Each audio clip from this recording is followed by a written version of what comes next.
2009 সালে তারেক রহমান চিকিৎসার উদ্দেশ্যে লন্ডনে পাড়ি জমান এবং চিকিৎসা শেষে তিনি সেখানেই থেকে যান। এখন তিনি কোন গ্রাউন্ডে আছেন এই কথাটা হোম অফিস কখনোই বলেনি বা বলে না। কিন্তু কোন এক সময় যখন তিনি রাজনৈতিক বক্তব্য দিচ্ছিলেন তখন হোম অফিস তাকে রাজনৈতিক বক্তব্য দিতে নিষেধ করেন। কোন ব্যক্তি যদি অ্যাসাইলাম ক্লেম করেন অথবা রাজনৈতিক আশ্রয় চান তখন উক্ত ব্যক্তি হোম অফিসের নিয়ম অনুসারে রাজনৈতিক বক্তব্য দিতে পারেন না।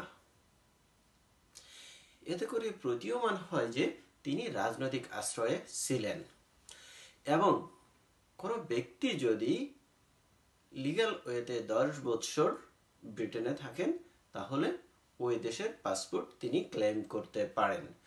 অর্থাৎ 2009 থেকে আজ 2024 সাল 15 বছর তিনি ব্রিটেনে আছেন। এ থেকে আমরা বুঝে নিতে পারি বা প্রতীয়মান হয় যে তিনি ব্রিটিশ পাসপোর্ট হোল্ডার।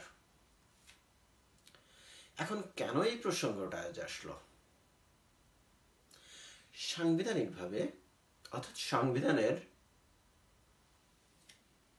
66(2) গ অনুচ্ছেদ অনুসারে কোন দ্বৈত নাগরিকত্ব যদি কোনো ব্যক্তি নিয়ে থাকেন সেই ব্যক্তি বাংলাদেশের কোন নির্বাচনে অংশগ্রহণ করতে পারেন না।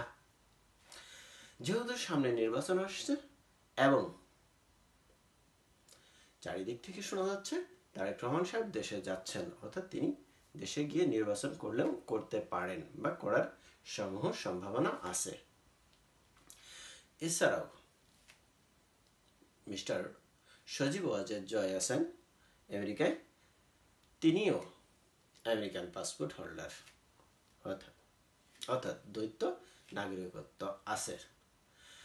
এছাড়াও বিচারপতি শামসুদ্দিন মানিক, তার কাছে পাওয়া যায় 2টা পাসপোর্ট, বাংলাদেশের পাসপোর্ট এবং ব্রিটিশ পাসপোর্ট। তিনি বিচারপতি ছিলেন এবং দ্বৈত পাসপোর্ট হোল্ডার হিসেবে তিনি কিভাবে বাংলাদেশের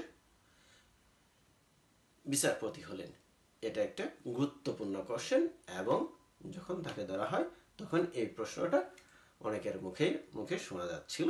তাই বিষয়টা আমি এই মুহূর্তে একটু আলোচনা করব। এখন কোন ব্যক্তি যখন দ্বৈত নাগরিকত্ব বা অন্য একটা বাংলাদেশের পাশাপাশি অন্য একটা দেশের পাসপোর্ট ক্যারি করেন তখন সংশ্লিষ্ট দেশের পাসপোর্টের সাথে সাথে একটি পার্মানেন্ট রেসিডেন্ট কার্ড পান। অর্থাৎ পার্মানেন্ট রেসিডেন্ট কার্ড এবং পাসপোর্ট দুটোই সংশ্লিষ্ট ব্যক্তি নিতে পারেন বা পান। এখন কোন ব্যক্তি যদি বাংলাদেশের নির্বাচন করতে চায় দ্বৈত নাগরিক কোন ব্যক্তি, তাহলে উক্ত ব্যক্তি তার পাসপোর্টটি সংশ্লিষ্ট দেশের যথাযথ কর্তৃপক্ষের কাছে সারেন্ডার করবেন। পাসপোর্টটি সারেন্ডার করার পরেও উক্ত ব্যক্তির কাছে তার রেসিডেন্ট কার্ড অর্থাৎ পার্মানেন্ট রেসিডেন্ট কার্ডটি থেকে যায়। ওই পার্মানেন্ট রেসিডেন্ট কার্ড নিয়ে নির্বাচন শেষে বা তার বাংলাদেশের নির্বাচনকালীন সময়ের পরে যখন তিনি বাংলাদেশে কোনো নির্বাচন সংক্রান্ত বা চাকরি সংক্রান্ত কর্ম শেষ হয়ে যায় তারপরে সংশ্লিষ্ট দেশে ব্যাক করে ওই পার্মানেন্ট রেসিডেন্ট কার্ড শো করে তিনি তার পাসপোর্টটি এগেইন নিতে পারেন। এতে বাংলাদেশের সাংবিধানিকভাবে কোনো সমস্যা হওয়ার কথা না বা হয় না।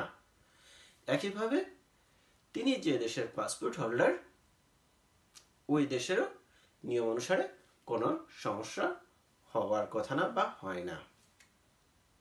ধন্যবাদ সবাই।